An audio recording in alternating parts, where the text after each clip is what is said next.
that's exactly how I work, because I'm getting ready to release a song that actually I've been sitting on for 2 years, but like, wow. it's just, I'm at the point now where I'm just like, I can't move on to the next thing without being like, okay, like I did the best of my ability on that one thing. Yeah. And I want to make sure it's good before I put it out, before I like show people what I've been working on, like in the shadows, like underneath. Yeah. So yeah, no, I'm the same way. It's just like once you're done, you're just like, okay, my vision's done. Yeah, it's out. Like actually, when I film these, I'm ready on the next order of business, because the rest of the work is not on me. It's on like my editors and stuff. I'm done my job. I've hosted it, put it together. I'm going. You are like, yeah, you're always like 3 steps, always like ahead, and always keeping yourself like just ahead of like on the next. You have to be ahead of the game, because the game moves so fast. You mind just pulling this up a little bit closer? The game moves so fast. Touch your lips almost, but the game moves so fast that you got to be like one step ahead all the time, because if not, it's like I'm on the same lane as everybody else, and I don't want to be that ever. Nobody wants to be that, right? So I just always stay ahead of the game.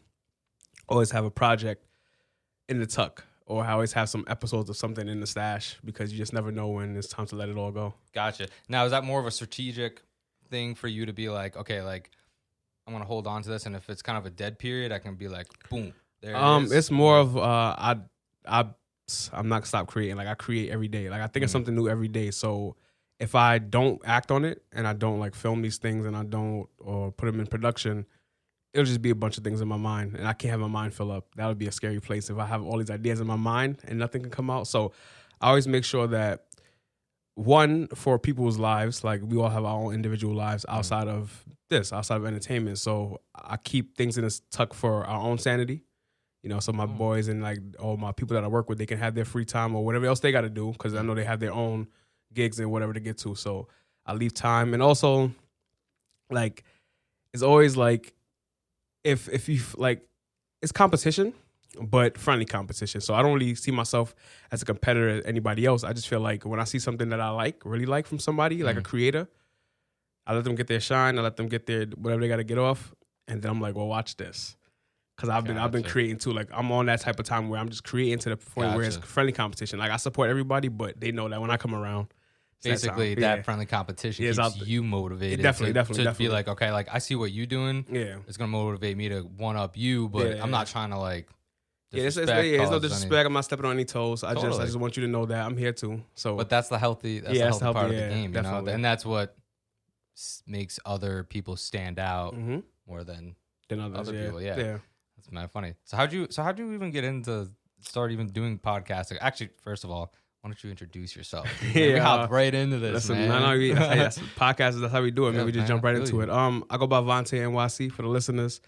Brooklyn-based. I want to call myself a creative director, contributor to entertainment.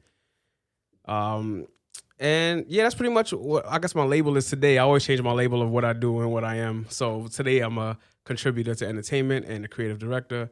And what that is just that I find avenues that can portray my talents as a host, as a, I don't know, like just somebody a dot connector, if you will. That's what everybody likes to throw out, the dot connector term. I'm really that, you know. But I love talent. I love people who are on the grind as well, like myself. And the best way to show my appreciation is to work with them. Nice. I can be a fan. I can buy the music. I can watch the movies. I can do whatever. But if I'm in a position where we can do something together, cool. That's the best place you can be. I feel you. Now, one thing I really like about what you just said is that you love looking for talent. Yeah. And I think that that's one thing that specifically makes you unique, because I feel like there's not a lot of people these days specifically that are motivated in that type of way and take inspiration from other people's success and what other people are doing. Because I think now with like social media and kind of stuff, it's kind of a like, oh, let me show you what I got compared to other. So and kind of like I was saying, like one up each other, maybe not in the healthiest of ways, but in a way being like, oh, I'm taking that person more as a threat than instead of being like popping them up. Yeah, like a peer, like somebody you could just uplift in this. Yeah. Yeah. So that's kind of how it like inspired you to be like, wait, I should probably start that's showing these people and putting them on more. Or? I want to say like my first interview ever on cam was like 2013. I did a show called Chino TV. I always talk about it because I always love the beginning stories. always got to tell your beginning stories if you want people to respect or understand where you are today, right? Gotcha. And at that time, it was just a hobby. Like, I had a few friends who were in the music group. They wanted to interview. I did it. It was great. Then I did a few more after that, and it just became something I enjoyed doing in my free time. Like, you know, in my boy's basement. Shout out to Kane. We in the basement. We get in artists. We get in people. I'm having them down there. I'm interviewing them. And then if they rap, I'm having them give us like a acapella 16 bars. And if you sing, you're giving us some acapella as well. But it was all just a hobby. Like, I never saw, I don't want to say anything in it. I didn't see the value in it in 2013. I was like, 20 years old. So it was just like a thing. Most of my friends went away to school. I was in the city going to school. So I just needed something to occupy my time whenever I had the free time. So I did that. And in 2015, I stopped. See what else life got to offer me. And then, 2018 is when I came back to podcasting. That's when I debuted the podcast and got back into this whole media grind. But it's been a great past 3 years. Like, I love it. Like, I'm kind of mad that I didn't take it as serious in the beginning, but everything is a learning process. I was going to say, also, I feel like back in 2013, podcasting, it really wasn't. It wasn't a even thing. Where it was, you know? Yeah, I don't know where it was. I just know I was on YouTube doing interviews. I don't know if I knew about podcasting at the time. I just knew that this is what was going on. Watching some other shows, like the BET shows, the MTV shows, like I knew that style. So let's do it. But I didn't even know about podcasting and literally until maybe 2017. End of 2017. Yeah. Nice. Yeah. See, like, I think if you're going to get into podcasting and host podcasting, you have to have a really specific personality, you know, and want to do this and have, you know, like the grind and inspiration to do, because it's not an easy thing to do, let alone it's not like it's the process of getting here is crazy. You know, it's a struggle. So, but I think you have a great personality for it. And I think that's you stand out from a lot of other people. Thank you. I try. I'm happy to have you on, dude. This is awesome. Thank you. I appreciate it. I appreciate being here, man. I was supposed to come out here a long time ago, and you know, things you get busy in life, but I'm glad to be here. Long Island's not that bad. I'm happy we could do this. I'm super happy. Actually, like my first time in Long Island, probably like since I was in high school, maybe. Oh wow, really? Yeah. I don't think I've been out here in my like adult life. Honestly, just no need. Just no need to come out here? I'm not saying there was no need, but it was never an opportunity for me to come out here. Like you can go anywhere in the world, right? Yep. But I just don't. That's not my type of style anymore. Just to go anywhere, just to go, you know. But so my first time out here in a while was with you, so I appreciate it, bro. Cool, man. I'm honored. I'm honored because I know there's big things in store. Oh, especially with the podcast. Because I mean, sure. If you guys don't listen to the podcast, listen to the podcast. Yes. And especially because I think the guests you have on are a dime in a dozen. You know, you have on yeah, no pun intended. Yeah. What was that? The last two? There's 2 episodes ago. 2 episodes. Right? Yeah. Because the last one I dropped was what's the name of that episode? I forgot what I named the episode already. Freedom Lies Only Within. Yeah, that's the last one I dropped, and then before that was the dime a dozen episode. Yep. But so the guests you have on are all people that bring their own unique, I would say, vibe, and or they already stamped their mark in some sort of industry of what they're doing. So basically they perfected their craft in their own way to get where they are today. And I think that is so cool. So like, how do you even find these people? Or so let's just go back to the podcast concept. I self-titled it Vonte NYC Podcast because same thing like Chino TV. Back then I went by Chino. Like that was my moniker. So like I just, with so much like copyright issues and people stealing names and brands and ideas, I'm like, you can't steal me, right? Like if it's named after myself, then obviously it's going to be my podcast. And also, there's no theme. Like if you listen to the podcast, you know it's guest based, but there's no theme as far as who I bring up. There's nobody alike. It's always like somebody different than the last person. And I find a lot of people I know personally that I had on the podcast. I want to say majority of people I knew personally. And then as time goes along, people start to hear about it. People start to see your style of interviews, or they might know somebody that's been on the podcast. A lot of the time it works like that. Like somebody will see somebody that they know, they'll reach out. Yep. They'll get it done. Or I'll see somebody that I'm interested in that guest came up and I look through their profile, see somebody interesting, hit them up as well. So that's how it works. And then my co-host, Ash Dollars, shouts to Ash Dollars. Yo, she is so funny. Yeah, she's hilarious. And honestly, I want to get her on too because... Yeah, listen, if she was like, everybody's going through some things in life. She's going through a little bit of things. So if she was okay... Sounding good vibes. No, she's good though. She's straight. But give her a space to do what she got to do so she could be in the right state of mind. She was okay to come up. She would have definitely came up with me today. But Ash, I knew her since high school as well. Like, I've known Ash a good majority of my life. And she brings a lot of great guests up as well. Like the Dime a Dozen episode was her. I don't know if you listened to the Chance episode, Chance the Jeweler, the Channy Dang episode. I think it's called Edibles and Gems. I didn't get a chance. All right, so yeah, so she brought that guest. So she brings a lot of great guests up. She knows she's tapped into a lot of great people too, outside of the music, like the regular entrepreneurs. That case, so I'm glad to have her on board. Yeah. Podcast has gotten better, way better with her on. Dude, so I agree. Yeah, I agree. So I'm definitely blessed to have her on. So you guys are like honestly a perfect duo. It's because you guys mix each other out like so perfectly. We've known each other a long time. We've worked together. We've been in school together. So it's like once you've crossed all those avenues with somebody, you kind of know them a little bit better than the typical person. Yep. So you get to do things like podcasting and you know. And I also like it just from a listener's perspective of the podcast.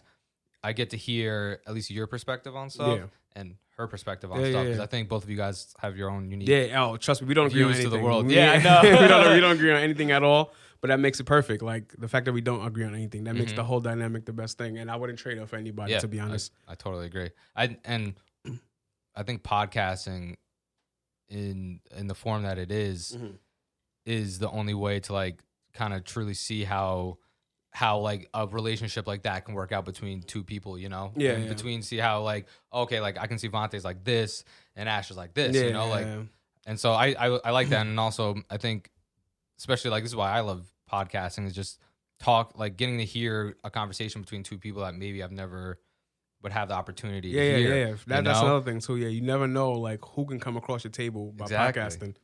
People that I've been a fan of, for years. It wasn't until I started to really get into the podcast game that I was able to like work with them and be around them, network.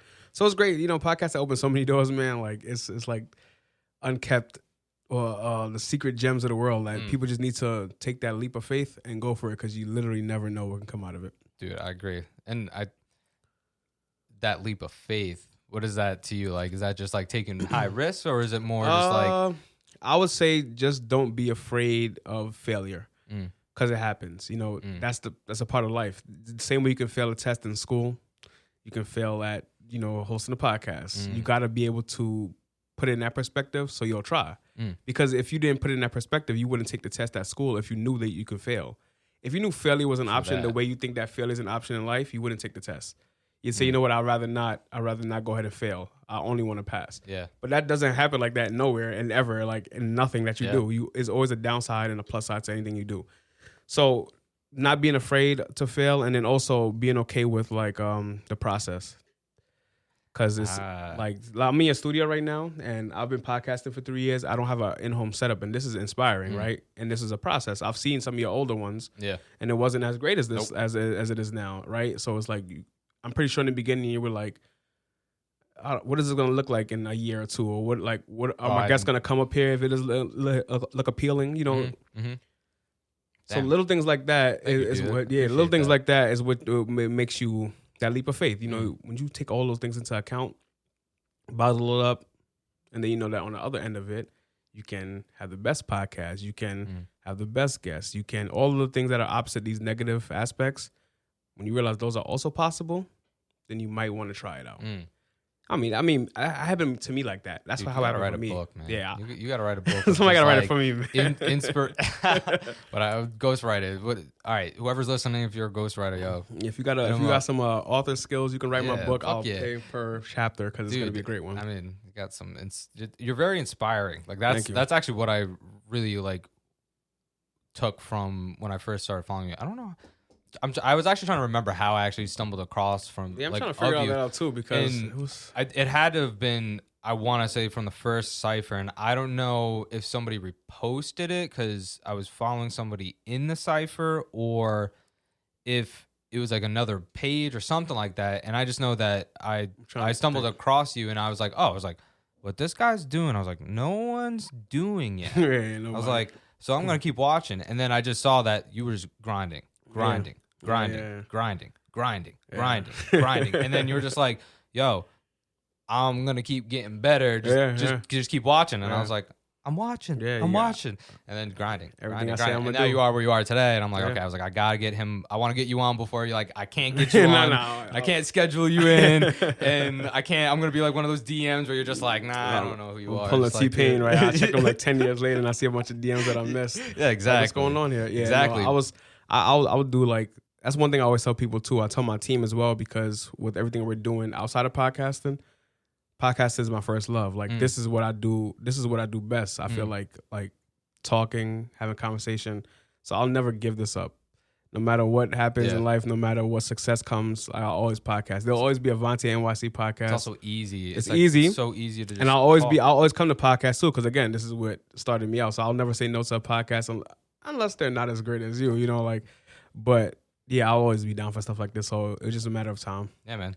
But so now what got you into this? So like you were saying how you like podcasting is your first true love, but you and what I mean, like how I found you and got inspired is like, this is what I mean. Like you were doing podcasting, but you're like, okay, but I'm going to get these guests on, I'm going to talk to them, but I'm also going to show you a whole different aspect. I'm going to show you what they do best. And then I'm going to also deliver fucking visuals to back it up. Yeah. So a lot of people, and this is like for like the new followers, a lot of people don't know that this started off as a series. Like Lyrical Flexercise was a series in the studio. Shout out to Gotham Podcast Studio in New York. Shout out Gotham. We did like a funk flex kind of thing where we had one rapper come up, I would host it, introduce them, and they'll rap over a beat that they picked. I did 50 of those episodes on IGTV. Oh, dope. So that was from July 2019 till March 2020. Okay. Just think about that time frame that I mentioned, because 50 freestyles in that short of a time frame, that's another thing people don't do.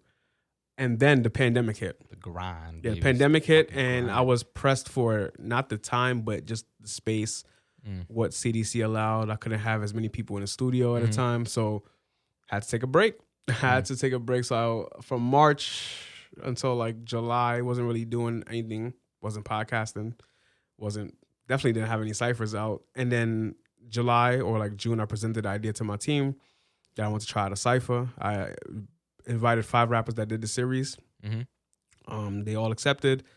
We filmed.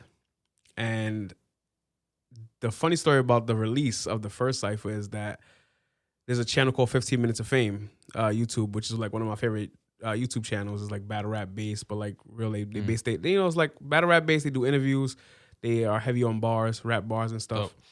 I posted a trailer to this, and the guy who runs the channel, shout outs to Uncle Ra, got wind of the trailer. I always wanted to go on that channel and post some content, but I was like, I don't know if he'll take it. So I always had it set to come out on my own channel. He wrote me and asked me how many ciphers I was planning on doing. I told him 4. And then he said, I want to take the concept and put it on the channel, but I need you to do 7 at least. Okay. I was like, 7 is kind of, I don't know if I want to go that far. And plus, like, I'm not trying to spend that much out of my own pocket for 7 ciphers if I only want to do 4. Like the hell am I doing 7 for if I only want to do 4? So we did some big paperwork, some business work, and we agreed upon 7. Now we actually at 10. Like we agreed upon 10 now. So lit. I'm about to drop episode or volume 4 soon. I'm excited. And then after that, you got 6 more to go until Lit. But then I'm definitely gonna stop after number 10 because I got some other things I want to do. Now, is this all over the course of a couple of years, a year? I want to say, so there's no time frame for me to put them out. All right, cool. But I'm giving like myself that. a time frame as far as like I'm dropping them every 2 to 3 months. Okay. So maybe by the end of this year, you might have 6, volume 6. Okay. Yeah, you got volume 6 this year. And Okay, then, I just decided. Okay, all right, you heard it here first. Yeah, you heard it here first. You're gonna get volume 6 this year, and then next year I'll probably give you the rest of them. Cool. All right. That'll be ciphers. I'm working on. I don't know if you want to get into this stuff yet, but I'm working on something else outside of ciphers. But yeah, this is a good concept because like if you look at like the people shout that I out Nick have, Moody. shout out to Nick Moody for real. Episode 13. This is 3. This is the volume and episode. Yeah, this is he was on my definitely- podcast, and on the pod dude. too. Yeah, check that He's episode out awesome. too. But these guys, I don't think any of them in that video have ever seen each other in person before this. Have probably never listened to each other's music before this. I want to get as many rappers that may have never crossed paths on these ciphers together, but it also is going to sound good, right? The idea of that is we have too much talent in the New York City, Long Island area to just be overlooked, and just agree. because they're like not quote unquote the biggest mainstream artists. I agree. There's no reason why they shouldn't get this opportunity. I agree. Right, like, and I'm a fan of Cyphers. Shouts to BET Cyphers, Double XL Freshman. I was gonna say, that's obviously where you took yeah, the this is inspiration BET, from. definitely from BET Cyphers. This is definitely where I took the inspiration from. Like, but my twist on it was when you watch the BET Cyphers, you might see like 4 or 5 rappers on it. 3 of those verses may be good, 2 of them may not be good. That's just how they put them together. I mean, just how it goes. Me, I'm trying to put them together where every single verse hits.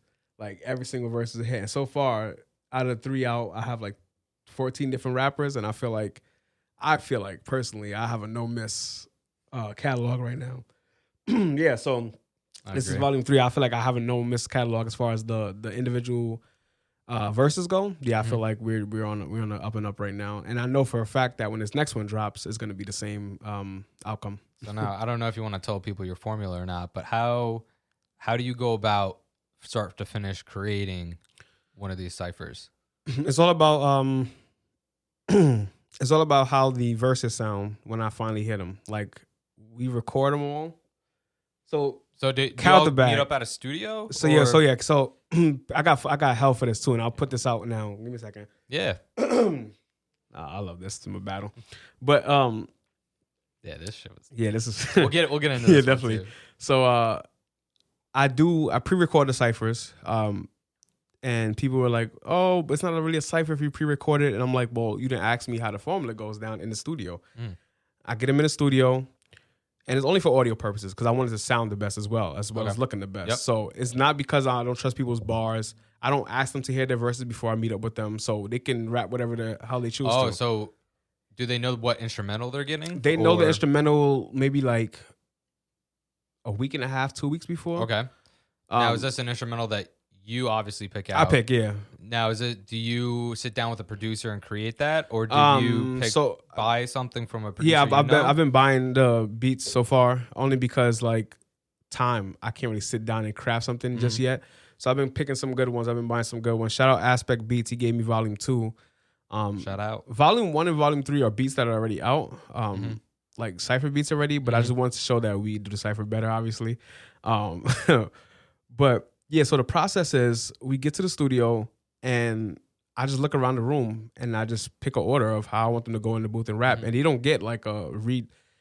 You might get a punch in on the word if you run out of breath, because I can understand that. But you don't get a redo. You don't get to go back in and redo your verse if it's like it's a cipher. Luckily enough, I'm letting you guys record in the studio. Wow. Like, but you really got to go in and give it as if it's a cipher. So it's never like people were like, oh, that's cheating the system. No, it's not. Just come to the session and figure it out yourself. Like, so they rap their verses, and then my engineer and I sit down. I listen to all verses, and as I'm listening to them, I'm picking an order in my head. I'm like, who could sound great opening the cipher? Who sounds good in the middle? Who sounds good closing it? And they all been so good. Like, formatted very well. Like, I feel like the third one, it was a bit of an issue because I had a no-show. Oh, no. Somebody no-showed me on that day. So the order I had wasn't the order I could do it in. And we already had the backtrack with the whole cipher recorded. So filming it was also hard because we had to film it without this guy there. Cut out his verse. It was like that awkward silent moment. That sucks. Or that awkward pause while we're trying to skip past his verse. Yeah. But it worked out overall because it was a great cipher. But things like that you run into, like no shows, and it's a learning process. It's a learning process. It's the grind. It's the grind.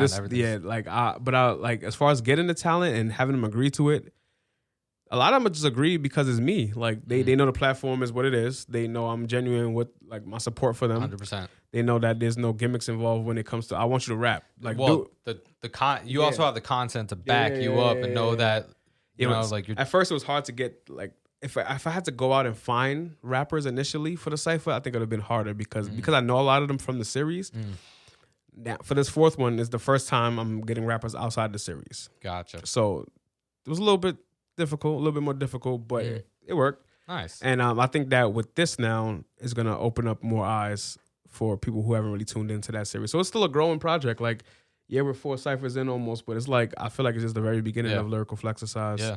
Like the very beginning. So we'll see where it goes. I'm excited. I'm very excited. And also the only reason why, going back to why I asked you earlier, like if you know your time frame, just because like I know I mean, I would hope you would do this in the future too. Like, let's say 5 or 7 years from now, you go to the next generation. You know, like I would like to see that process, especially in the way that you do. You know, just in your own special way. Now going into this, so now battle rapping. Actually, I mean, maybe for people that don't know, I guess would you say that battle rapping is its own separate entity from mainstream hip-hop music? It shouldn't be, but it is. I think that battle rappers are, like, when you talk about raw rap, lyricism, punchlines, are the best rappers on the planet. Because what you have to do in battle rap is be able to appeal to an audience and also attack your opponent with wordplay and rap, right? There's no beat to kind of like shelter you from, like, if everybody thinks it's trash. And it's just constantly at them, right? And I'm a big battle rap fan for 10 plus years.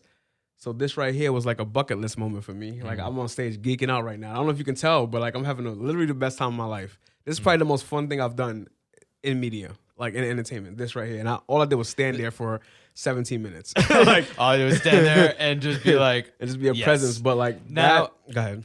Now, so like, going back to what you were saying is that it's basically more of a raw, natural, real, authentic way of what rapping. Yeah.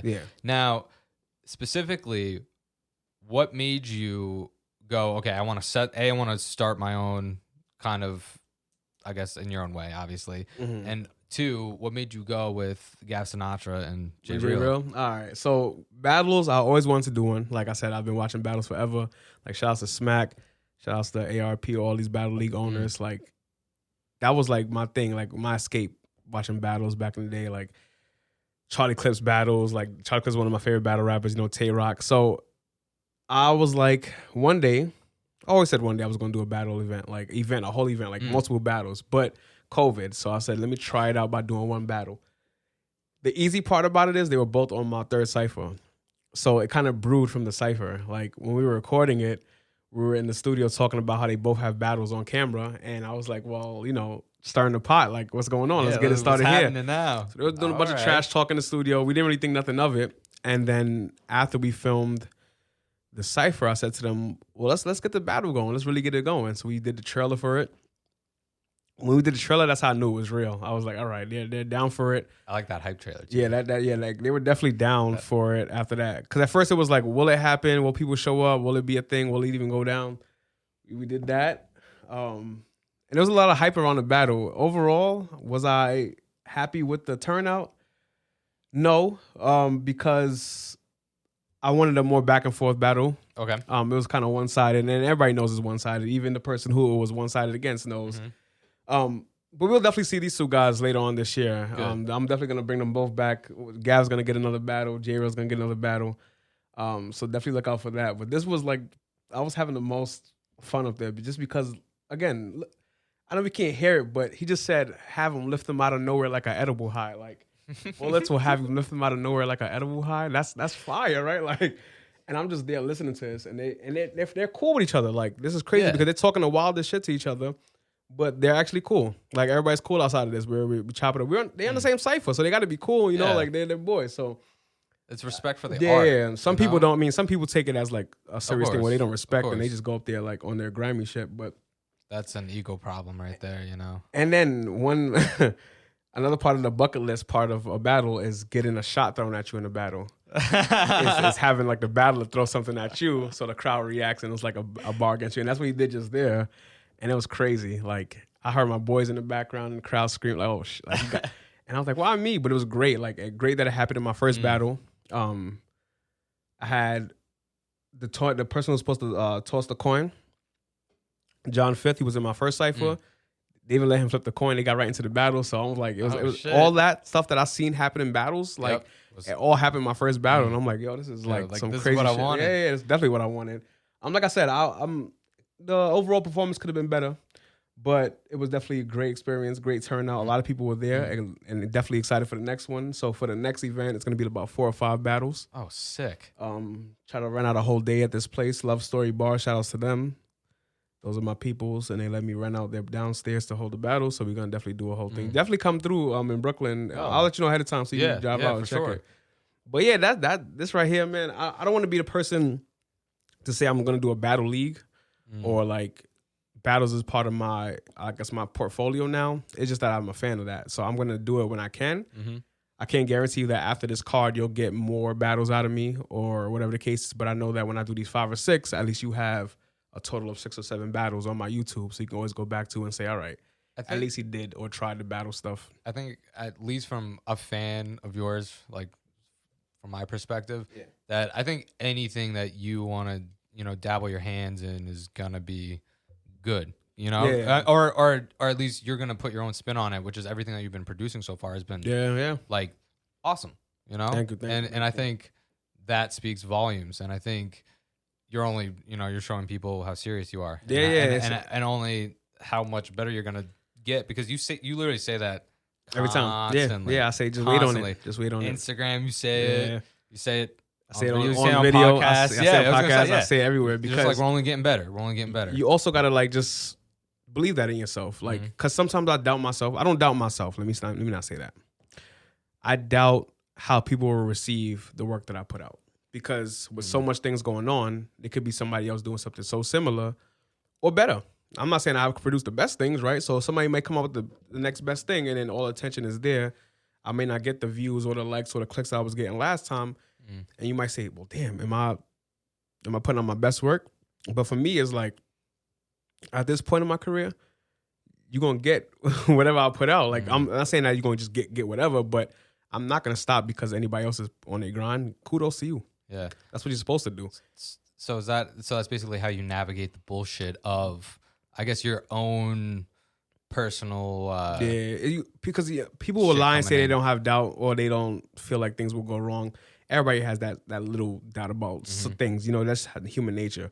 But the glory of it is when you know that you can keep creating, and you know that people are thinking of some of the best things they've seen. Like, you are a fan, but you're also a supporter, and I'm a supporter of yours as well.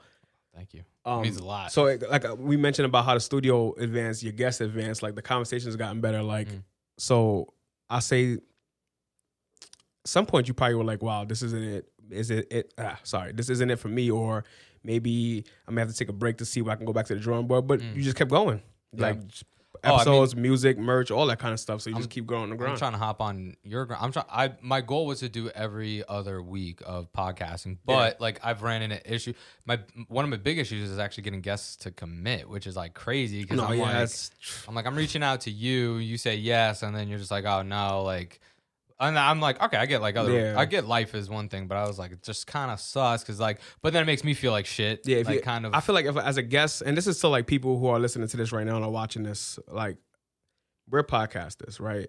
And we put a lot into this. Like, I know you got your own setup, but like for me, if I got to book studio time and show me you can't come, at least come at some other point. Like, I can understand you not coming on that day. Yep. Like, I didn't come to this show in April. Yeah, but I also know you're a busy. Yeah, but there was no way. There was no way that you would have invited me, and I was not gonna come up here. Like, if I said yes, it's gonna be yes. It's just a matter of when, right? We just gotta people who want to be guests, because I know you guys want to be guests on podcasts. I know artists. That's what you need. You need the press. You need just be a little bit more mindful of what we go through and what we do on our end. Have a little bit more respect for the stuff that we put together for you guys, because we craft these conversations and we craft these things based on you. Yeah. And if I'm putting together 40 plus minutes, hour plus of content for one other person, the least you can do is show up or let me know that you'll show up at a different time, right? Yeah. Actually, I got a lot of no shows, man. I had a lot of no shows. People were canceling me last minute. My most recent no shows on my recent project. We'll probably get into that whenever you ask about that. I don't want to jump right into that, but we could jump into it. I got an R&B project. Yes. You know, that's mad funny, because I remember you, when was it? I think it was the last podcast, or the podcast you just put out, because I was listening to it. You were like, I got fire for, oh no, maybe it was Diamond a Dozen. Maybe it was that podcast. I don't know. You were saying, you're like, I got fire for, I don't know if it was Nicki Minaj, because I think it was Diamond a Dozen. If it was no, it's Kalani. It was Kalani. You were saying, you're like, I was like, I got shit I could give it to Kalani. Yeah, I got a song for Kalani. Listen, the song I have, oh man, like I had somebody in Cali write a song for me. They sent me a reference track, and there's an open verse on there that I think Kalani would kill. And I think the song can go number one. Honestly, you know me. I have full faith. So I've been pitching this song to people. I've seen like producers working with her. I've been pitching the song to the producers so they can kind of get it in the door. So we'll see. So now, all right. So now tell me about this R&B project. So I'm my favorite genre of music is R&B. Contrary to all the rap stuff I do, it's definitely R&B. Rap is just is another outlet for me. Show everybody your shirt. Oh yeah, I got look. Mary J. Blige, Queen. You feel me? Queen. Like clearly, I'm not rocking a rap artist. Like definitely rocking the Queen. But R&B is something that I feel like not only is it my favorite genre, I feel like everybody enjoys a little bit of R&B, no matter what era it's from. You can like be the Stevie Wonder fans, you can be the Ari Lennox fans, you can be all in between, the Neo fans, everybody, you know? What I'm doing now is a unplugged cover series.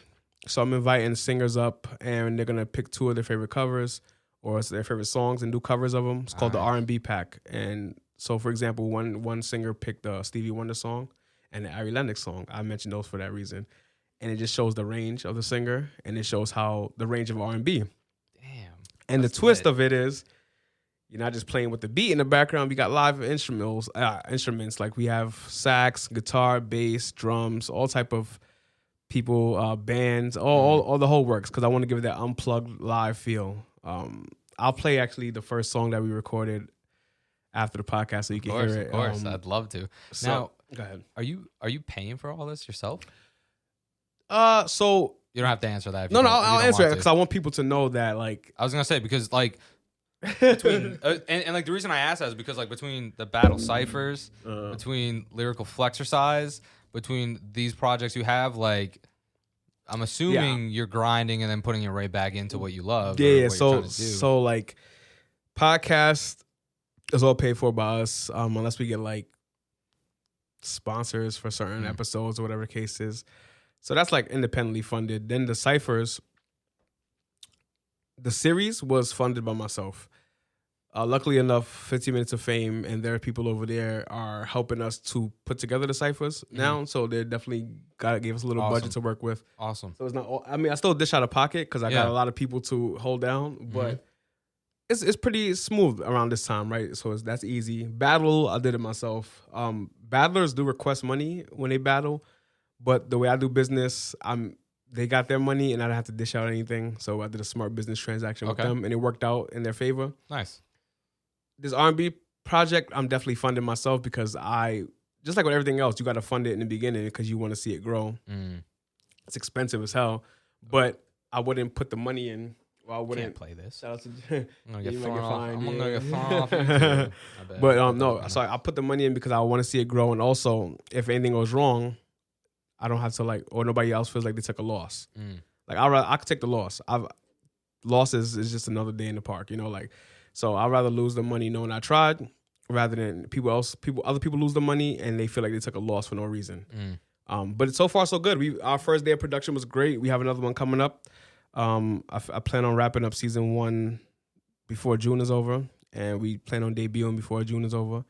Nice. This cypher will be the last piece of rap content I have until like September. Okay. So it'll be like an R&B summer. I love that you're into so much shit, dude. You gotta stay busy. Awesome. With life, like my life isn't the easiest. My life isn't you see like the happy part of me, but you also see the sad part of me, the mad part of me, the hurt. I let people know who I am. Like if you know Vonte, you know Vonte. There's nothing really hidden. That means a lot. There's nothing really like I really show my emotion out because I want people to understand if you don't see me in a certain amount of time, 2 months, 3 months, I may be going through things. Yeah. I'm human. Totally. Don't run me down and try to figure out what's going on in my life because I'm human, bro. Now like going to that, how do you view social media in that aspect? Because that's one thing, in my opinion, I struggle with the most is because like, and Ben and Brett know that like my social media game, like I say it all the time, it could be so much better, but like I hate posting on social media and I hate having to be like, oh, this is what I'm doing. This is what I'm doing. Because I love being in the shadows and I love being like, I like working and not having anybody see it and then produce and show you, be like, boom, here it is. And then go back and like, so. My social media changed for me this year for sure when I got hacked. Yeah, which is, I want to get into that too. At first, like my old Instagram, I was like, that's the Instagram I built. I was almost at 4K followers, man. Like I was building that organically. I was hustling, doing things I do now. So I was posting on a daily stories, posts, trying to make sure all my content is out there on a daily basis in that rotation. When I got hacked, when I realized that the core fan base or the core supporters are always going to make sure I'm out there. When I realized that was a thing, I was like, maybe I don't need to post as much. Maybe I don't need to share as much. Maybe I've gotten enough of automatic support system that it will grow no matter what I put out. So I tested it out by still dropping my cypher 3 days after I got hacked. I could have held it off. I could have said, wait till I get my Instagram back to X amount of followers before I drop it. Got a new Instagram, business as usual, right? And I think like social media is a key aspect of all of this stuff, but it's not unless you making money from Instagram. And I say it all the time, unless you directly getting money from stuff that you post, put your time into it, but also make sure that your real time is into where your stuff is produced at. So if you're on DSPs, if you're on YouTube, you want to make sure you're getting those clientele up. Have people follow you there. They'll get the updates to their phone. Like, when people tell me when my podcast drop, I just got the update. They don't have Instagram. People are getting the podcast notifications, and I'm like, that's cool. Like, so yeah, social media is cool because that's where most of the people are. But and also that can be people buy fake followers, fake likes. I've seen it all the time. People that I work with, I've seen it, and that can discourage a lot of people that are on the grind. Yeah, if I'm seeing somebody that has 12K followers, people are more inclined to work with them because they have a big following. 100%. I get denied almost every day of my life for some type of business because I don't have, like, I got hacked. I'm probably like at 2,100 now. I'm still me. I still do what I do at the level that I do it at. Followers don't determine my work ethic. So it's like, amen. Yeah, you can go ahead and find the 12K, but when you realize that they don't have 12K worth of support, you're like, all right, who are these people following you? What's going on here? I'd rather 2,000 followers of 75% of them being supportive every single thing I do. Rather than 10K followers and 9K of them not giving a shit what I got going on. Yeah, that's mad funny because when I started my music and like the whole guest room profile, I was debating whether or not I wanted to use like my personal Instagram and be like, do I want to keep all these people? And just like look like just have that follower base. And I was like, no, screw that. I was like, it's not organic, it's not original. I was like, and plus my main thing is like I want people to find me and enjoy my content or whatever I'm producing and have it be as organic as possible. Would I like 12,000 followers? Sure. But the thing is, it's like, but I would want those 12,000 people to be like we actually, engaging, but also like enjoy what I'm putting out, what I'm doing and like not just there to, I mean, whatever, you're there for follow, cool. Yeah. I won't complain. The people that I work with, they can have all the followers because at the end of the day, right, if you really look, I got 5 rappers here. I say maybe 20 words in this tops. So that means that X amount of people have just watched all these folks rap. Their fans have watched each other rap. Like, it's like a... Yeah, so you basically just made a mixing pot of fan bases to come and listen to not only other very talented artists, but to also local ass people that they can go support themselves. Which is also like the whole idea of what you're doing is just like that should just blow people away. Like the people should see. Oh no, exactly they do. I will say like people like the people that have like denied services with me, denied work with me, they always come back. They always come back. Not no cockiness. This isn't I'm a regular guy. People that have denied working with me in the past, they always come back. And I don't ask for them back. I don't do anything to purposely get their attention for them to come back. But I do the same thing I reached out to them with. Like, I want to do X, Y, and Z. It's okay if you don't want to do it. I'm still going to do it. Just not with you. Yeah. You know what I'm saying? Yeah. And then now that you see I've done it still without you, you realize that it wasn't really about you. It's about the whole. Yeah. So, and then when people see that, when that happens, it's like they come back and like, oh, what could we do now? Sometimes we can do things. And I won't. When you watch these things, you can... I don't know if you can tell who in any of these ciphers was. Somebody in one of these ciphers or one of those people who originally they didn't really want to do much with me. And then they seen something happen and now we here. But you would never know based off what we do. Like everybody gets the same love. Everybody gets the same, like, you would never even know. Sometimes I forget. Sometimes I forget like the person that kind of like didn't want to work with me at first, and then we ended up like just you'll never get it. Yeah. And like sometimes I really forget, man. I really look at these things and I'm like, oh shit. Well, I mean, I think it's also you set a precedent, and also I think at this point, like, I consider you a role model. I'm only assuming that these people must look at you as a role model too, because I was about to cut you off, but I was like, nah, I can't. I keep cutting you off, but like actions speak louder than words, So I think you're all about action. Like, of course. Like, listen, words we're doing words, But hey, when it comes down to actually committing and actually pulling the trigger, that's where you set the precedent, There's a I always say I never want to be the guy to 20 years from now tell the young folks, I could have did this. I could have been the guy that put together this. I could have been the guy who X, Y, and Z, right? Like by that. Like I'm doing it now so I can show them, yo, I did this. You can possibly do it too. Because if you tell them that you could have did it, the first thing they're gonna say is, why didn't you do it? Dude, that's what my podcast is all about. Yeah, like literally, just go for it. It's all about like, listen, I want the listeners to like, if you have whatever idea, whatever you're trying to do, let's say you're in 12th grade, you're going into college, and you're going, I want to open up a business, but like I don't know how to do that. I don't have the support base. I don't have the family or whatever. Like, I want at least this podcast to be a place to come and be like, how did Vonte get his start? Like, I look up to that dude and look where he is now. He's fucking got a Bentley and he owns half in New York, And like, I want to hear how he started, and hopefully he can come back to this and be like, oh damn, like you got it. It's baby steps, but at the same time, grind. You gotta grind. So in April, I celebrated 8 years of media, on and off, but it was 8 years. So when people say like, where was I X amount of years ago? That was 8 years ago. I'm almost 10 years in, and I promise you, it's just the start. Like, just the start. This is because now I got money to do things. Before I was young, I didn't have money. So even if I had these dreams in mind, I probably wouldn't be able to afford them. Like, so. Oh yeah, that's like this stuff is not. This stuff is not cheap. It takes time, and the hardest part about Cyphers is getting.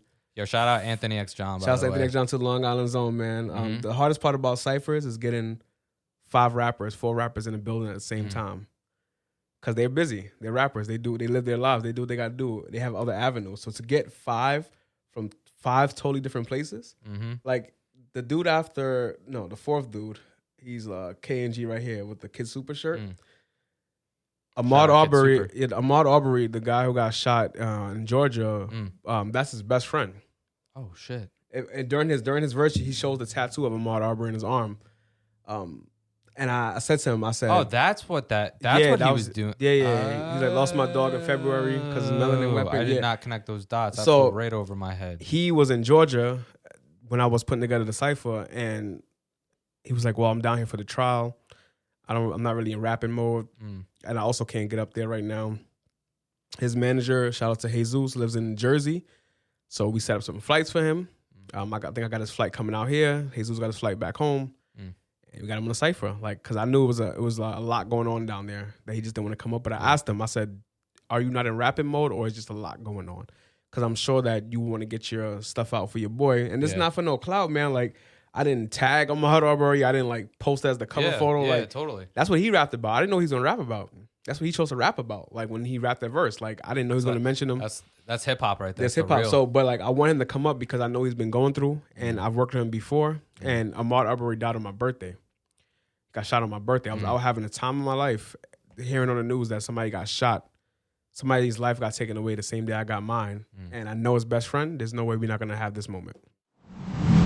First song that I ever put out under guest, I actually it hit 30,000 in like a week, and I was like, "What the fuck is going on here?" And then I just saw people like going through my story that I've never seen before, and I was like, "Oh, cool." I was like, I can't argue that at all. That's why I want to get on, but I don't got that attention span for it.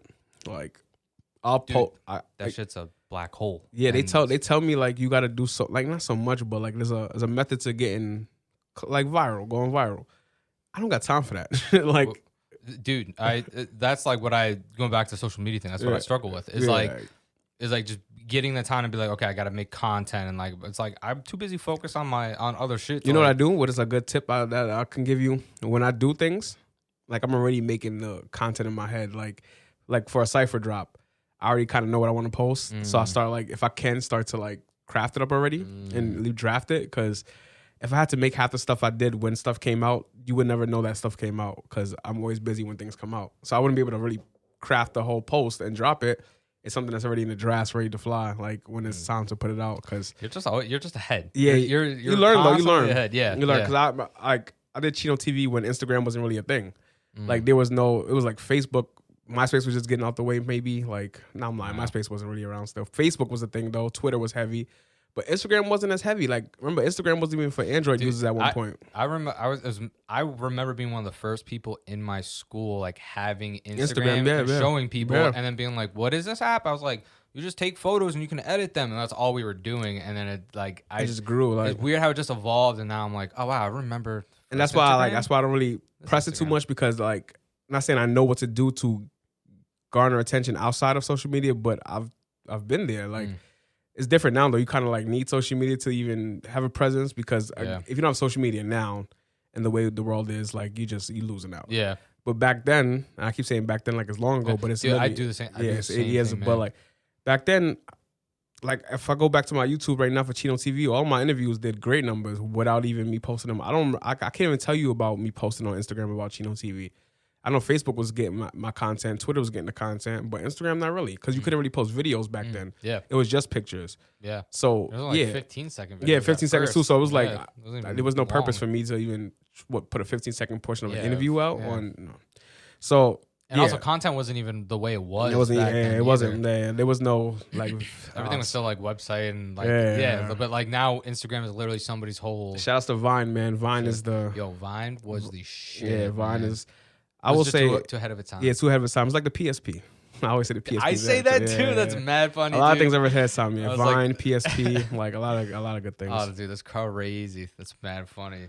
But I was gonna ask you a question. I forgot what question I was gonna ask.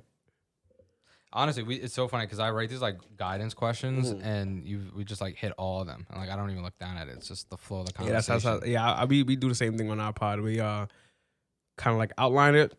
I look at the outline right before the episode. Yeah, and then you're just like, all right, I'm just because I know if I try to follow it, the person that I'm talking to is gonna go outside the outline, just by conversation, and it's gonna start to answer questions I haven't even asked yet. So it's like, oh, there goes that. Although one question that you just put back into my head is, do you plan on making the podcast any longer in time?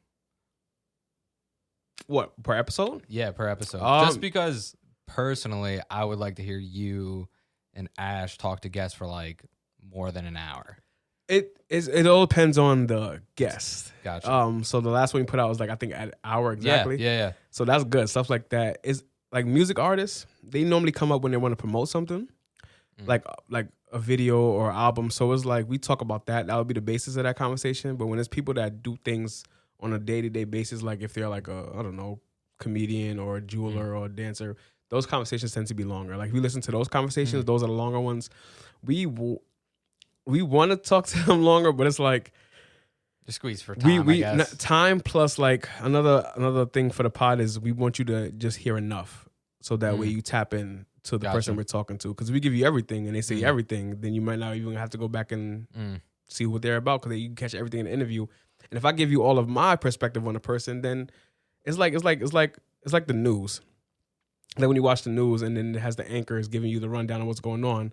But the real story is when they go to the people in the street. Yeah. And they ask 100%. Those people the questions. Like that's where you get the real feel of what's going on. Like not that generic, oh, this happened, just deal with it. When the people start to speak on it is when, same thing with the podcast. Like I don't want to be too vocal, giving too much of my...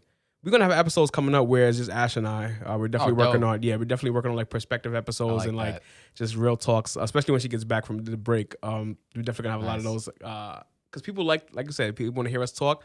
But I feel like when it's the guest time, it's the guest time. Yeah. Like I would feel like sometimes I feel like I talk too much in the episodes, right? And I'm like, I don't think you talk enough. Yeah, like I feel like no, that's crazy that you say that, and it's good that you say that. So now that I know that there's other people that want to hear us talk longer. We'll make sure there's episodes where we touch these topics and it can sound like the interview kind of style, but it'll just be us. Yeah. And it'll be great because we have that dynamic. I mean, just going back to what I was saying before, like I think your personalities and, like I said, your perspective, her perspective, and even the guest perspective. Like, I like hearing all of those perspectives. We're also trying to incorporate like some of our friends as guests. Have those kind of conversations too, like not a typical interview with like the entertainer, but like just a chat about stuff going on. Yeah, but like, because we've the conversations that we have, like my friends and I and Ash, and those are podcast worthy all the time. We just never in the studio recording them. Dude, right? Like, that happens all the time. The best conversations are the ones when you're not on the mic. Sometimes, like 100%. you just start going. You're like, wait a fucking second. Yeah, do I gotta walk around mic'd up all the time now? Yeah, this content, like, keep doing this. Yeah, but I feel you, dude. we 100%. definitely because like, to think about it too, at 3 years of podcast, I'm only 35 episodes in, and that's another thing where people like, I'm not looking to have the 200 episode weekly episode podcast because it's not that type of podcast. It's guest based, interview based, so you got to really listen to those interviews. These are not just the random what's going on this week topics. These are well crafted, thought out conversations with people who put a lot into what they do. So that's why I drop them bi-weekly, because I don't want it to be like, all right, I dropped one today, and then by next Friday you forgot about the last person because you're already on to the next one. Yeah. Nah, let it soak in a bit. Let it get its place. And that's why I don't do it. Yeah. And I don't do video because as much as I enjoy what I do, I don't think I could watch myself talk on video anymore for a certain amount of time. Like Chino TV interviews were only like 15 to 25 minutes, 30 minutes tops. To worry about like social cues, and like right now I'm having a hard time with you because I know we're gonna be on video, and I'm praying that I'm looking all right, dude.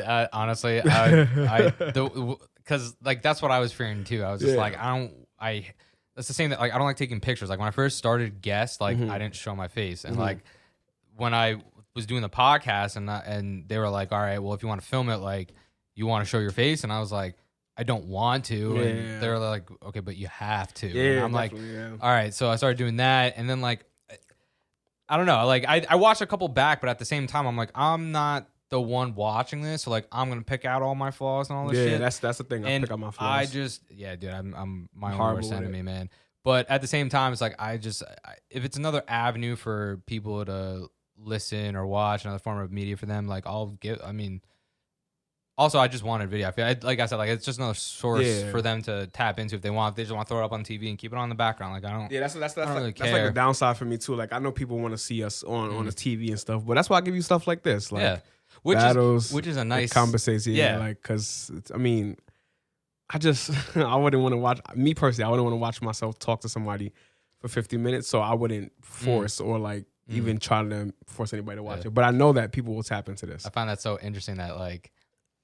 The creator of something will be like, I don't want to do stuff that way, and to other people will be like, well, why not? But it works, like, but it works, you know. Like, also, I don't. Also, the streams. My streams do pretty well. So another thing I don't want to do is take away from those right now. They're in a good place, so I don't want to like break up that revenue. Yeah, I don't want to be half on YouTube. I want it all.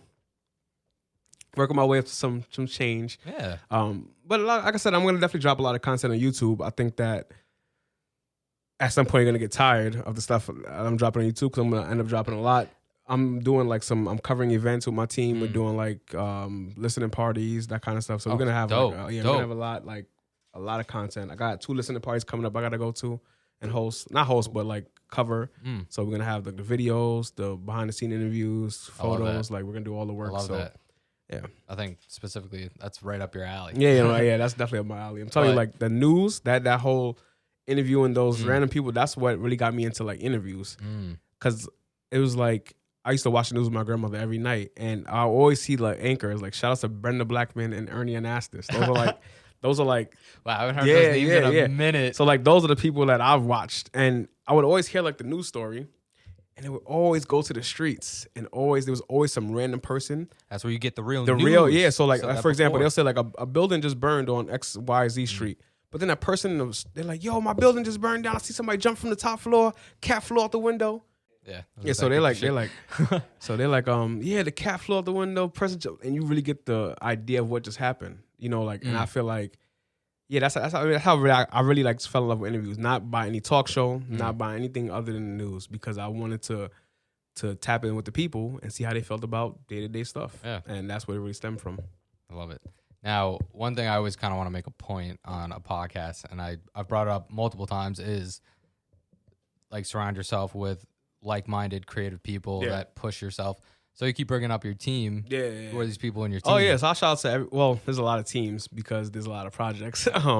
But I will shout out. We got time. So for like Flexercise stuff, I want to say shout outs to Motive. Motive filmed Volume 2 and Volume 3. Shout outs to Something Like Media. That's photography for what I do. They take the photos. A Visual Representation is filming my next cypher, and he does all the behind the scenes. My boy Z. So that's Flexercise. Shout out to my guy Ty Buchanan. He's like my right hands when it comes to all. He had everything. He don't really. I don't make him do anything. He just got to be there with me because it's somebody to have. Vibe. So shout out to Ty. I don't want to forget anybody. So that's Flexercise stuff. Well, if you forget anybody, I'll say everybody else. It's not on purpose. Yeah. The R&B team I won't shout out yet because we didn't really I don't really introduce anybody in that team yet. But I will shout out to Nina Woods. When you're dropping that, because this is dropping like probably a week from now. We're like June. Okay. But shout out to Nina Woods. Nina Woods is composing the show with me. She plays violin. I'll send you her stuff as well. She's a mastermind. But she hit me up to do something totally different. She wants to do she wants to compose like a beat with instruments for the cypher. But when she hit me up about it, I was already thinking about the R&B project. So I asked if she wants to do this instead. She agreed. So I can say that she's working on it with me. Everybody else, you got to wait to see who's on the show and who's behind the scenes on that. But that's that. And then obviously the podcast, shout outs to Ash Dollars, forever and forever. Shout outs to where we record at, WTF Media Studios. Shout outs to Wheezy from Horrible Decisions. It's her studio. So great vibe there. It's in Soho. If you ever guys get down to Soho and want to record in the city, definitely stop by there because it fits the aesthetic. Yeah.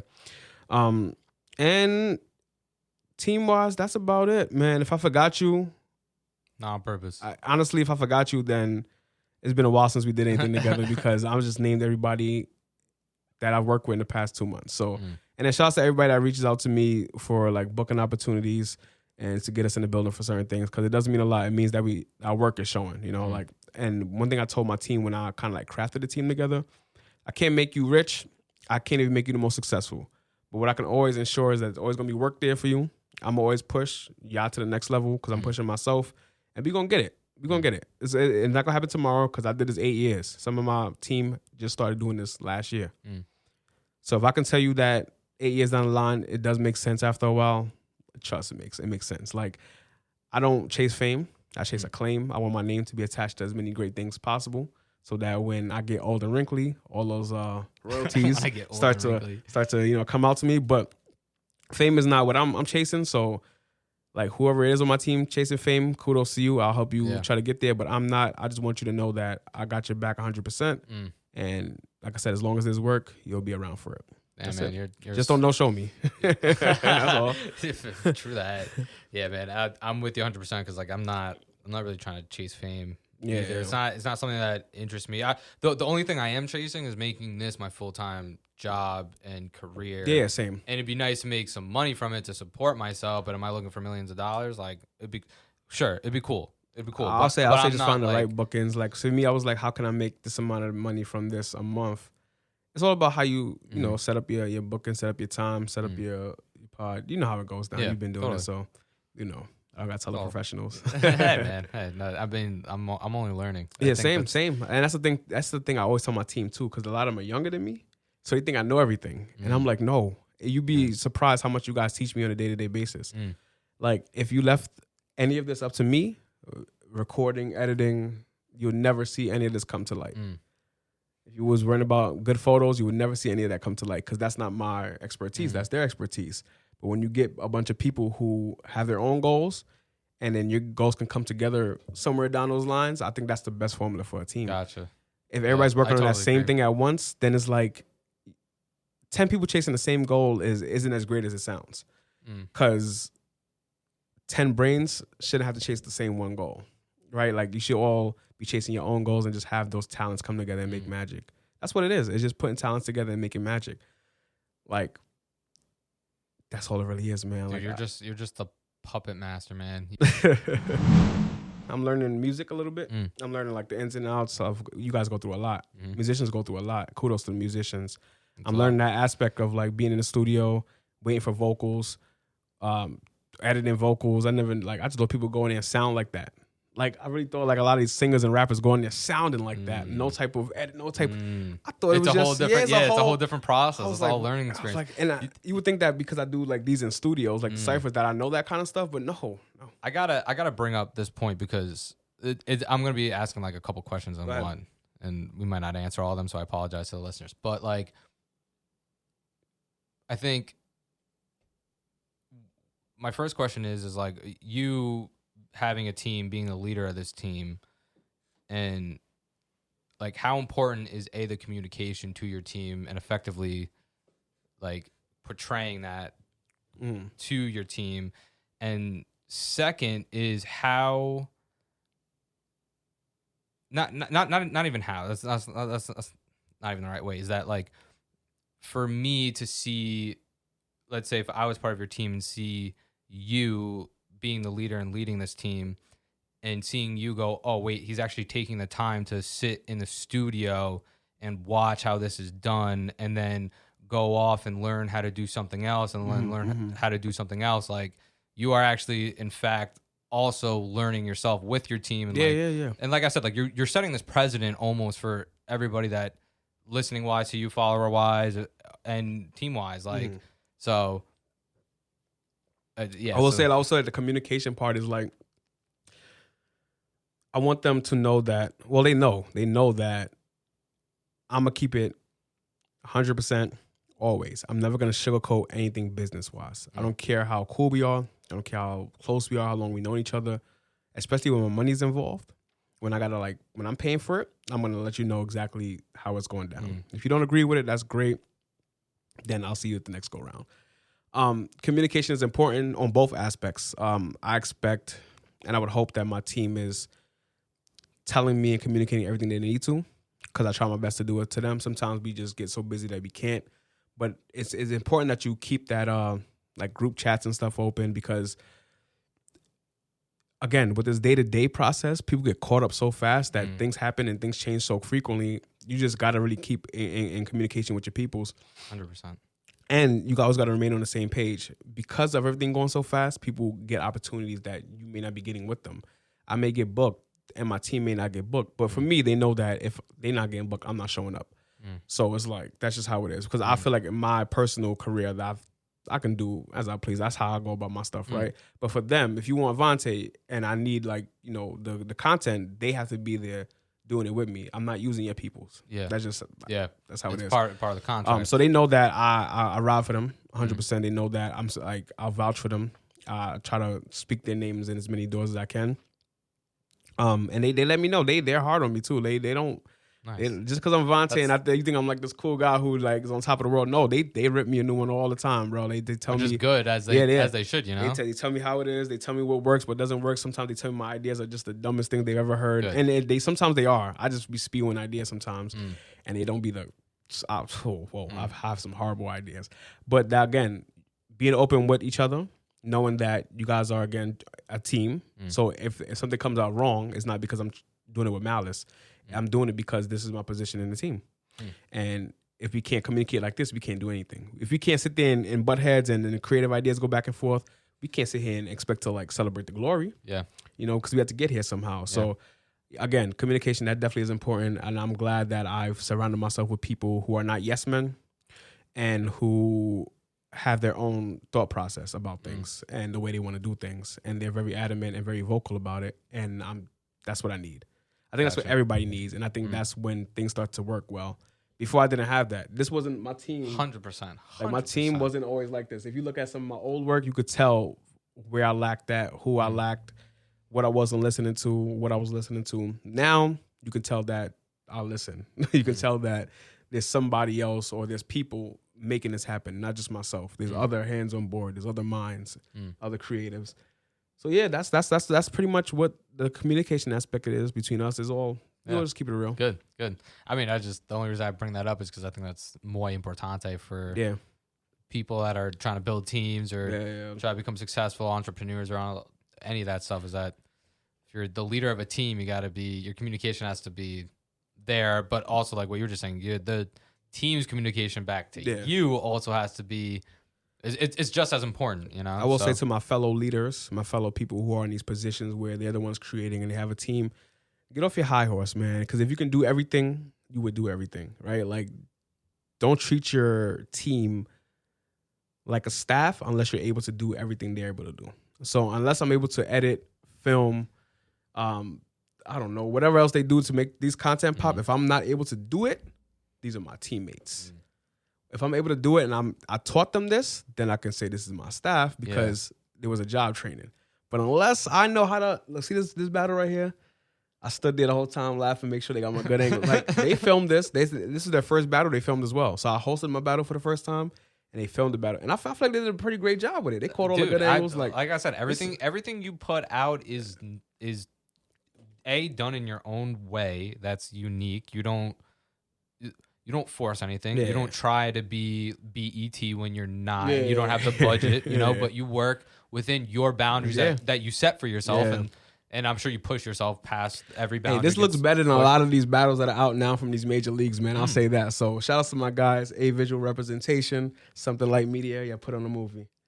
Yeah, no, it's just it goes to show like what you are doing, you know, and how important it is. But also you're giving freedom to your team that are in their specific field. You know? You have to. And you're not going to be like, hey, like, don't do that. And they could be like, why? I have to do this for this reason. I'm pretty sure that everybody that sits in here with you during your episodes enjoy it, right? And if I had them there working and not enjoying it, see, it's one thing to have them film, but if they set this camera style up, they set this angle up. If I had it my way and I try to force the angle, not force it, but if I set the angle, it may have been like a, damn, Vonte don't want us to get the certain angle. Like, we want to do our own thing, but he made us do the X, Y, and Z. I would never do that.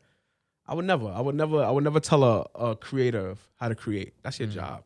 Like, I could only pitch some ideas to you and see if they work with my ideas. But if you're a creator, I can never tell you how to create. Yeah. That's why I don't take a lot of criticism. I take a lot of criticism, but it's the suggestions I don't be hearing. Because it's like, if you don't like certain thing, if you feel like I can change an aspect of certain thing, that's one thing.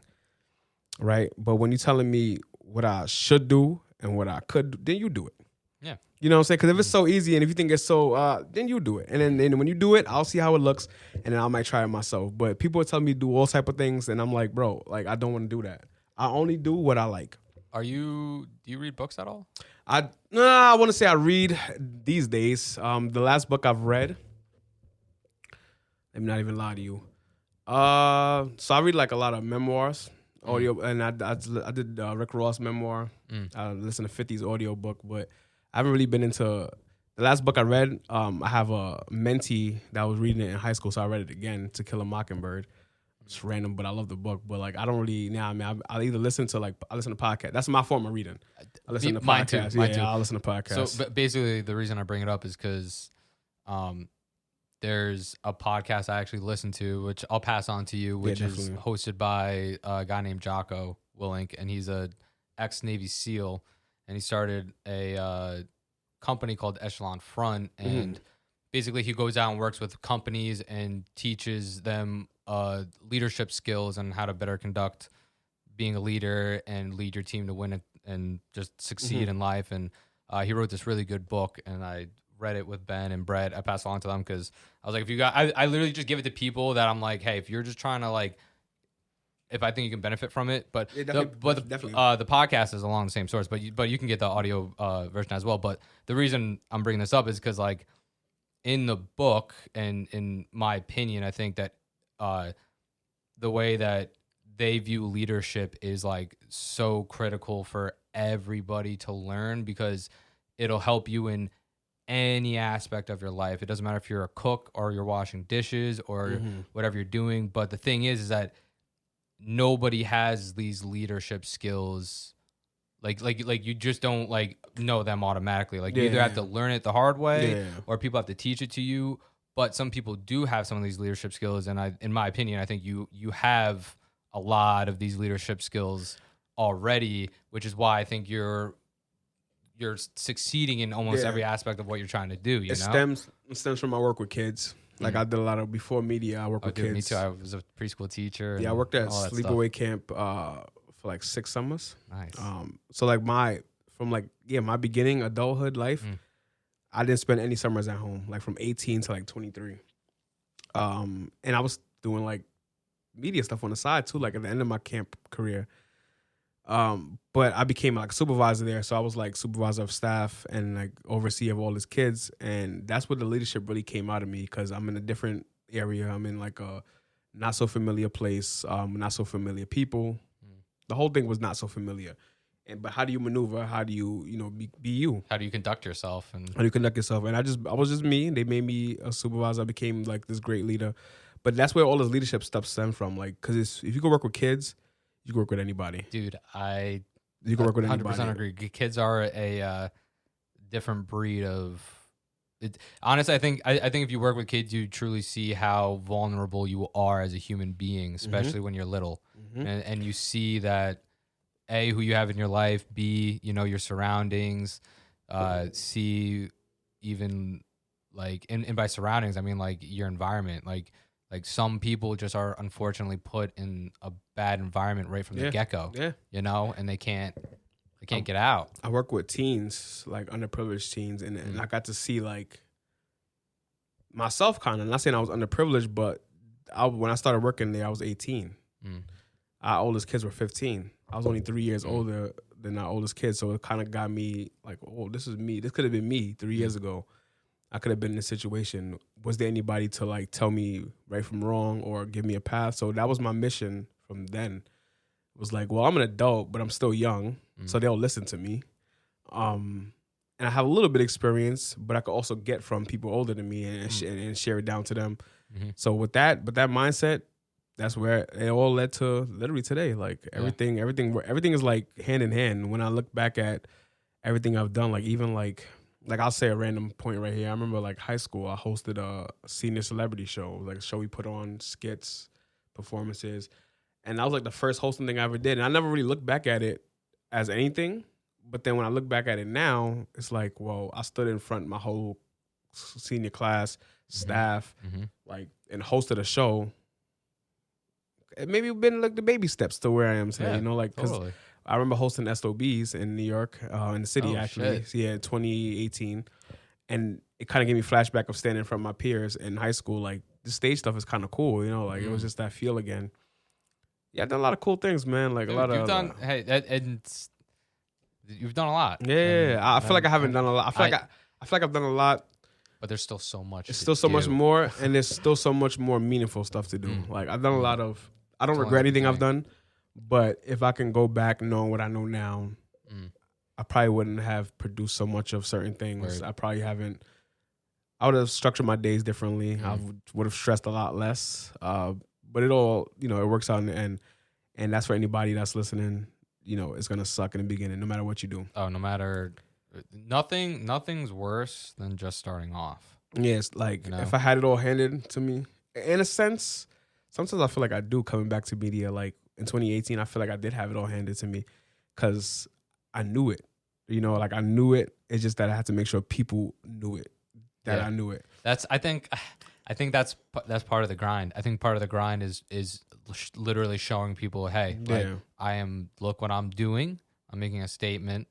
And I'm here to prove it. Now keep watching me, and I'm gonna show you. Yeah, no, I'm really gonna, like, I say it a lot, and then it's to keep myself motivated. But I really mean what I say, and I think since we've been following each other, you've seen that every time I say like I got something big coming, it's always that like, and it may not be the biggest thing in the world, but and I tell my team, don't ever get, like, that's what I'm looking for. They get down when they don't see the numbers hitting a certain point, or they think that the support is not coming in. No, it's not that. There's just a lot going on today. 5 years ago, me and you or anybody that's on our scale of this would have been thriving because there wasn't that many outlets. Yeah, people didn't 100%. Have the opportunity to create the way they do today. There's like 1,000 podcasts being generated a day. Yeah. Yeah, there's like over 5 or 7 million podcasts already. So with that many podcasts, your chances of becoming a top podcaster are 1 in 7 million. Don't look at it like that. Look at it as I'm 1 in 7 million great podcasts that you could choose from. I'm telling you, I got people that started podcasts years after me that are doing better than me. Do I look at it and say, oh, I should be there? Nah, let them. That's where they eating at. Go ahead. But I'm showing you I'm not just a podcaster. That's the whole thing. That's why I started doing stuff like because it wasn't always that one thing for me. It was always a lot coming. Podcasting is just one form of my talent that I can express to you guys. Man, podcast was the way that I got people to know who I am. Yeah. So once it's like what can I really like compare it to? It's like I don't know what to compare it to, but pretty much what I said verbatim. Like it's podcasting really got people to know who I am, and once enough people tuned in and was tuning in every podcast, and I seen I had a little following. Let me show you that I can create. Yeah, because I think I can only talk, and I don't like talking as much as people think I do. But let's create, and then it just one after the other. Like I said, though, I won't stop podcasting. I won't stop creating if I can help it. Out of here, YouTube. Yeah, I won't stop. Shout out DC, but I won't stop. I won't stop creating if I can help it. There's no such thing as old in the game. It's all about where you fit in. Yeah, I'm not aiming to be the next BT. I'm not aiming to have the next BT Cyphers. I'm aiming to have the best Lyrical Flexercise Cyphers. You're basically just trying to be the best that you know you can be. Oh yeah, of course. So you're not really focusing on what other people are trying to, what other people are expecting of you. You're expecting I'm working stuff from yourself. Yeah, I'm working. If that made sense. It makes perfect sense because it was at one point I was like when the series finished for Lyrical Flexercise, when that 50th episode came out, and we were putting out 2 episodes a week on IGTV, so I knew people were looking forward to it every week. The minute I stopped putting out episodes, I felt my world crash. It was like, yo, like I can't provide entertainment for the people, and I didn't have no podcast episodes recorded, so it was like, yo, I'm out the game right now. Yeah. But little did I know that I guess I don't realize it when it's happening, but content is timeless. People will go back and rewatch and revisit. I don't think about it like that, though. Actually, I meant to bring that up before. Is that going back to what you were saying on how, like, sometimes your team might get discouraged at, like, oh, like, what we just put out didn't hit that. I remember finding songs 2 years later and being like, oh, this is a bop. And I'm finding this 2 years later, and now it's just catching on. Like, that's what's crazy. Like, you know, sometimes stuff has to ferment. Doja Cat, it's the song Streets. When the song came out 3 years ago, nobody batted an eye, but when the Silhouette Challenge came out on TikTok, like that's all you need. That's all you need. And now you're 3 years late. Yeah, 3 years later, you got the biggest song from a 3-year-old album. See, like I think that also, let's say Doja Cat stopped making music. Let's say she put that song out 3 years ago, never got to where she is now, and then that song blew up out of nowhere. Like, could you imagine being in that position of being like, shit, I didn't stay with it. Like I didn't have that much faith in myself to, you know, like keep going after what I wanted. And now, well, that's why I came back. That's why I came back to media. When people suggested it, I didn't take it as a grain of salt. I took it as, okay, maybe I have something in this. Because if I said no, it would have been like, who knows what would have happened if I came back. But when I saw people were on board with it, like I went to an album release party. Shout out to Donnie Durag. Went to album release party, and at that album release party is when my friends were telling me get back into media. And that was like October, November 2017. And it wasn't until January 2018 started the pod. I lost my mom that same month. Oh, so I'm sorry, dude. Thank you. So that right there kind of put me off a bit too. So I wouldn't even say my comeback is 3 years. I would say like it's 2.5 years because that first half of 2018 I was a mess. Yeah. But that's another thing. I do it because I remember dropping my first podcast episode. My mom was in the hospital, and I told her I dropped the episode. And she kind of like knew I was doing Chino TV, but it wasn't a thing. So I didn't really put my family onto my hobby. You know, it's like playing football or something. Yeah. When I told her I have a podcast, she told me, she said, you know, if you're going to do it, just do it right and make sure you don't waste your time. And that was like, I want to say like 16 days before she passed. Wow. So when I stopped and when I had to think about if I wanted to do it for real, that's all I kept hearing in my head. If you're going to do it right, and don't waste your time. And I'll put a lot of time and money into this, and I'll be damned if that success is not in arm's reach. You know, and I know I could be putting more time, more money, producing more. You know, because there's people that are doing things are bigger levels, higher levels, at more frequency. But I sleep well. I can, and also what's important, we get caught up in this entertainment life so much that we forget like the people around us that are not in this field. Like my friends, I don't even know if they watch half the stuff, and I don't even care. You know why? Because am I going to get mad that my friend doesn't watch a cypher when we have a whole friendship? It's not for everybody. Like, I can't say that rap is for everybody. I have friends that don't like rap, so I wouldn't expect them to watch it. And I don't want you just to watch it to give me a view. I want you to enjoy what you watch. So now R&B, podcasts, you give them different pockets so that everybody can enjoy something. Yeah, my friends really like, they support me. They definitely watch, but I'm just using like that example. Yeah, but they definitely tap into everything I do. Totally. But I wouldn't. You need those people. Those are the people that when days get rough, I can escape, fall back, and they have my best interest at heart, and they want to see me to the top too, because they know that once I get there, they straight. Like they don't gotta ask for nothing again in life. Yeah. I'm not selfish with it, because I know that there are people I've shared. You're not selfish whatsoever, and even you saying all this stuff, like I feel like you don't have an ego almost, and I'm sure. Wait, hold on. I'm sure you do have an ego, but I think that you have that bitch in check. Like you have that bitch in a cage, locked away, and I think sometimes it probably gets out, and sometimes it might be a little bit of a turd to get back into your body or whatever. But I think for the most part, like, you not being selfish and you wanting to put other people on, you wanting other people to succeed, you being like, hey, if I do get rich, like, most of the money I'm going to give back to you guys. Yeah. Like I'm going to, like, it's in my personal opinion, I feel like in just today's age, like, just in the era that we're in with social media, with just the world, like, people's egos are just not like that's what we live for. We live for that image. We live for, like, oh, like, look what I'm doing, haha, you're not there, or just like any of that stuff. So like I usually try and talk to people that are like in some sort of way, like, so like, I don't know. I'm just very happy that you. Yeah, I'm grateful. I'm grateful for this, because it could be anybody. Yeah. You could be talking to literally anybody else on the other side of this table.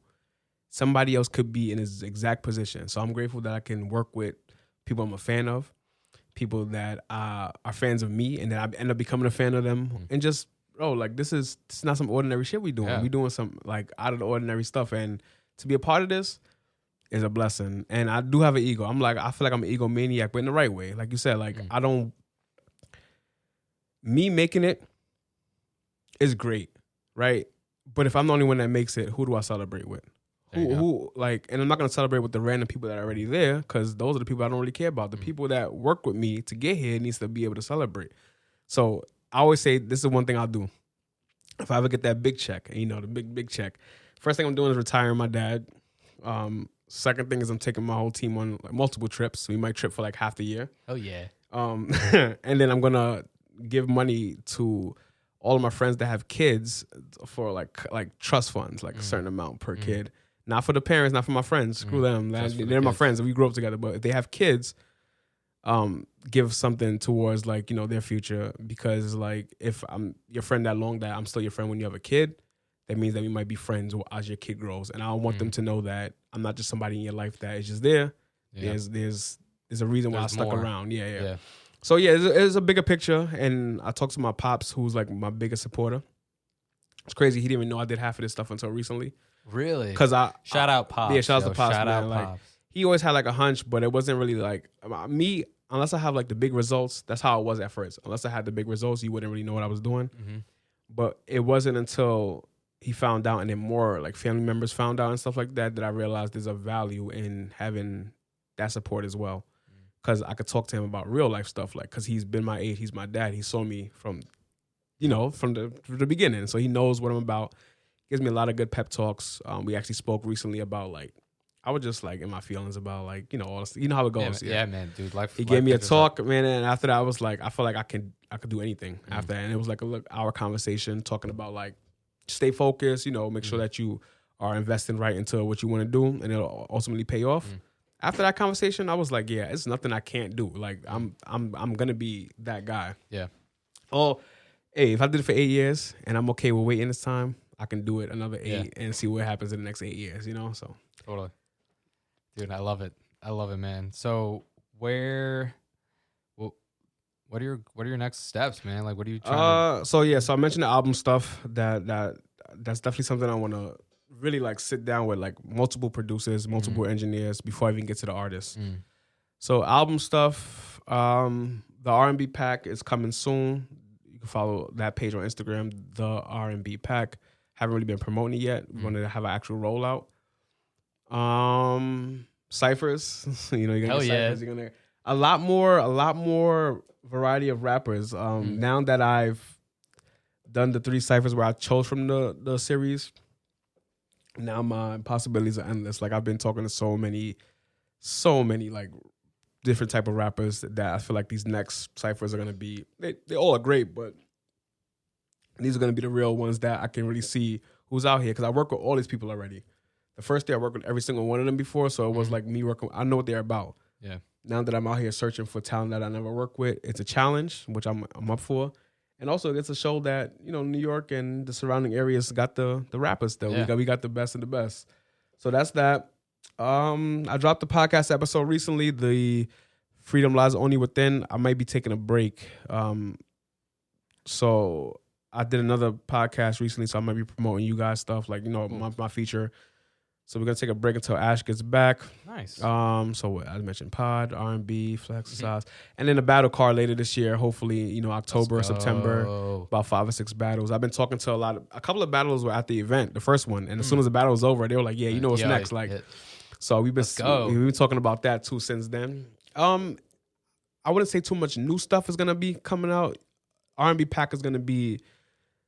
I will say the newest revelation, the new seasoning to your pot of. I put on Twitter. I don't know what day it was, but I was like, I'm manifesting a billboard at some point. I'm just randomly. Hell yeah! So if you see me with a billboard at some point this year, I don't know. Hopefully, right? I could say that I sat here and said I told you so. I think it's only a matter of time before you fucking start getting big sponsors and shit. Yeah, man. Listen, shout out to the people that have sponsored me. You know, I used to have a Poland Spring sponsorship. Oh, I had no clue. It wasn't even like they didn't give money though. It wasn't like a monetary thing. It was like a 3 cases of water kind of thing a month. And I'm like, all right, give me the water. Like I don't give a shit. But I was able to use like pictures of the images and hashtag like sponsor and stuff. But then when I took a break from podcasting a couple of years ago before I got into studios, they took it away because I wasn't active for like 30 days. But it's all right. And then shout outs to who do I want to shout out? Everybody, man. Everybody that supported me over this 8-year journey. I wish I had some Chino TV stuff for you to throw up there, but next time, dude. Hey, man, this is only the first time you're gonna be on the podcast. Oh yeah, I'm definitely coming. Now that I know that's not a trip, there's not even that much of a long trip to get out here. I'm definitely gonna come on. I thought it was like if you look at the maps, it told me it took 3 hours. Oh yeah, to get here. Dude, it looks Long Island looks a lot longer. And I was like than it is, 3 hours. I was like, what the? Oh damn. Yeah, but I got here in like less at that point. I would have met you halfway. Or I would have come picked you up. I would have still came out. I like to travel. But yeah, if you tap in, if you haven't tapped in, definitely get in tune with me. I'm gonna link everything in the description. Definitely link them to everything. Hey, if you come across an Instagram that says Vonte.NYC, they still have my hacked Instagram up. Don't follow it. Report it as impersonating me. Somebody hacked me in February. It just goes to show that I'm doing something right if I got hacked. And like I said, it was an eye opener for me that social media wasn't what drives the content or drives the success, unless again you're directly getting some type of monetary from Instagram. Other than that, though, I'm trying to travel some more. You know, COVID is still going crazy, so I'm still trying to stay safe and keep my sanity. That's definitely important. Thanks for your. They didn't see this earlier, but I drank a nice green tea with some coffee creamer. That's I know when I wrote you for the request, it was like, what the hell was that? But I seen a TikTok. Shout out to Jules Walcott. I don't know if you heard of Jules. She's from out here. She's from out here. I interviewed her. I want to get her on the show too. Yeah, I got her on the list. Let me. I'll talk to her. I had her on mine. I had her on. I think that's actually how I found her, was through. Got you. And I was supposed to interview Milrose, who's her boyfriend too, but they moved. So you got to try to get them because I think they moved to like either Atlanta or Cali, one of the places. Yeah, but they're always in town. But I seen like she shared a TikTok about iced tea and coffee creamer. I'm a tea guy. And if you drink hot tea with like milk and sugar, it's the same thing as coffee creamer. So I was like, let me try iced green tea, some coffee creamer, and it's all right. This is one of my guilty pleasures. Yeah, I'm gonna have some later. I made some extra. I'll tell you how much of. Put a little bit of coffee creamer. All right. And like a spoon of sugar, mix it up, and it'll be great. I would say for you, because I like green tea. I don't know if you're a green tea person, but if you're like a regular like lemon tea, try it like that. All right. and it probably will taste better for you. But I'm a green tea guy, so I'm gonna drink green tea only. Lit. All right, you got anything else to tell the people? I take this as serious as life itself. With all the losses I've taken in my life, I've lost a lot of people. We didn't even touch on like my losses because I don't like to talk about them as much anymore because I had them, you know, and we're gonna just use those as the wins. But I've lost family members like I already mentioned, my mom, brothers, grandmother. When you lose a lot, you start to have a more appreciation for what you have in those current times. And media, podcasting, Flexercise, R&B pack, battles has all kept me in the greatest place I can ask to be in. With all the jobs I've had, with all the people I've met, with all the opportunities put in front of me outside of this is what's made me happy throughout all of that. So I'll be here. Dope. I'm around. If I ever fall off again, smack me in the back of the head. I'll hit you up. Yeah, hit me up, but I won't though. I won't because I know there's a beauty in every ugly, and there's a reason why you start things. Yeah. You know, if 8 years ago you'd have told me that I'll be here with you now talking about a career or like timeline, I'd be like, hell no. But to look back at it, it's been great. And like I said, we're just getting started. So yeah, man. Well, thank you for coming on again. Of course, man. Listen, guest room, we here, and it's again great setup. Thank you, man. Appreciate it. Yo, peace out. Yes, sir. Thank you guys again for listening to this week's episode of the podcast. If you haven't already, please follow Vonte, support what he's doing. He's a special gift to this earth and to artists everywhere. And he really is on a mission to just help those around him reach their full potential. And I really feel like that's a rare breed to see these days, and not a lot of people are doing that. So I just really want to thank him for taking the time out of his schedule, for coming on to talk to me and be a part of the podcast.